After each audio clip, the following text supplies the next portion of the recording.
Em português eu sou catedrática. Tenho até pós-graduação. Quer aprender sobre português? Ouçam com muita atenção. Pensaram que eu vou dissertar sobre regras ortográficas ou sintáticas ou ainda sobre a origem da língua? Não tenho competência para tamanho intrincado. Mas de português eu entendo. Daquele português nascido e criado por lá, com o seu jeito singular de ser e de se comunicar. É desse português que eu vou dissertar. Mesmo porque sou também portuguesa. E sendo assim, sou autoridade para dizer sobre os meus similares. Claro que tenho alguns problemas devido à minha permanência no Brasil. Quando vou a Lisboa e sentado no sofá do hotel onde estou, ou na sala de algum parente que me recebeu e resolvo ouvir o Jornal Nacional de lá, demoro uns 3 dias para entender o que dizem. Por quê? Eles falam a mesma nossa língua, não é? Falam sim, mas não estou acostumada com sotaque. Sotaque? Quem tem sotaque são os brasileiros. Eles lá falam mais castiça a língua portuguesa. O sotaque é vosso, nosso.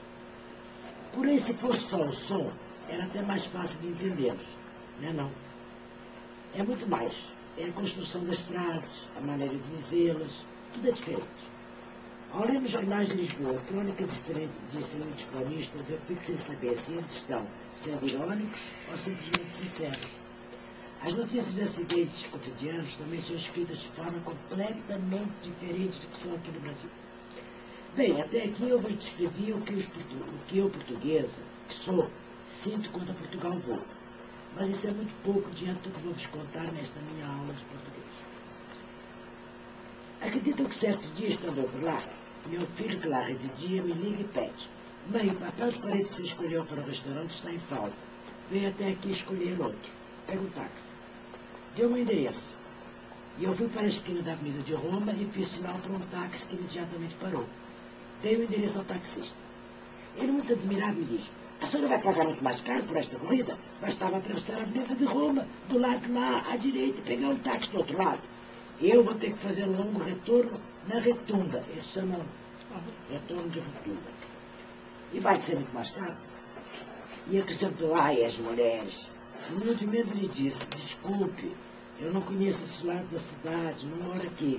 E ele acrescentou: pois vai gastar muito mais por não ter dado alguns passos. Fiquei em silêncio. Ele acrescentou. Fiquei em silêncio. Ele ainda reclamou frases sobre o meu desperdício. Ao chegar próximo ao local, eu identifiquei lojas parecidas e disse ao taxista: acho que é aqui. Meu Deus, para que eu disse isso?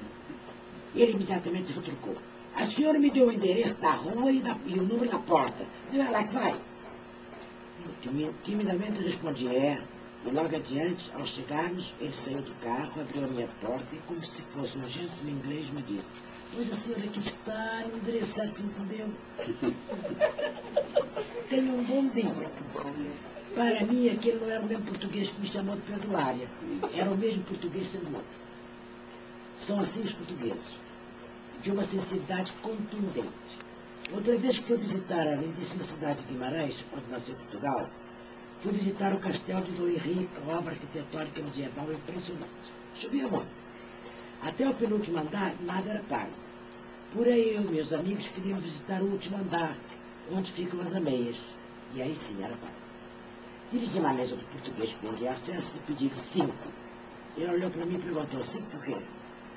Velha não paga? Compre só 4 para os seus amigos. Ok, disse eu, engolindo meu aspecto de velha. Mas eu quero comprar aquele livro com a história do castelo que está ali na vitrine. Impaciente, me olhou de novo e disse: que segredo desatado é essa? Pois não está ele lá em cima. Aproveita essa estiada da chuva, vá lá e compra o livro na volta. O livro não há de fugir daí. Eu, de novo, humildemente, aceitei a sugestão e comprei o livro na volta quando eu avisei: não lhe disse, foi melhor assim, é que está sem livrinho, vai gostar muito de ler.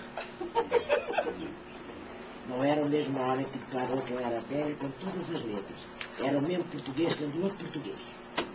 Meu Deus, como é que cada português consegue ser dois? Sei lá. Uns amigos meus, estando em Lisboa, antes da hora do almoço e tendo um encontro importante na cidade do Porto para jantar, se dirigiram à grade dos comboios e pediram: por favor, queremos 2 passagens no próximo comboio para Porto. bilheteiro lhes deu os bilhetes. Porém, ao verem a hora da chegada, acharam que chegariam tarde para o encontro. Quando estavam conversando sobre isso, outro personagem chega ao balcão e pede uma passagem também para a cidade do Porto e pergunta que hora chega. Meus amigos ouviram que o tal homem chegaria primeiro que eles. Reclamaram com o bilheteiro, que lhes disse. Deles o que me pediram posso como é para o Porto. Esse outro senhor pediu rápido para o Porto, que sai depois e chega primeiro. E gentilmente perguntou, querem trocar? E assim eles constataram que o português que gentilmente trocou as passagens não era o mesmo que friamente lhes vendeu as primeiras. Por isso desconfio que há 2 portugueses em cada português. Os portugueses são assim. Há que lhes dar o recado inteiro. Eles atendem direitinho, mas não se atreva a perguntar a um português se só sabe as horas.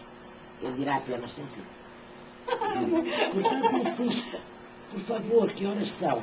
E aí ele gentilmente lhes dirá as horas, olhando no relógio, que você viu no pulso dele antes de perguntar. Pense bem, antes você apenas perguntou se ele sabia as horas. Ele sabia, mas não sabia que você também queria saber, entendeu?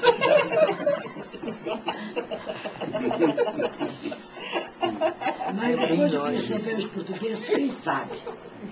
É a hora certa de você voltar para o Rio de Janeiro, onde dizemos a metade do queremos e ouvimos o dobro que não queremos ouvir, porque geralmente não vale nada. É ótimo. Espero que tenha aproveitado a aula de português. Ora,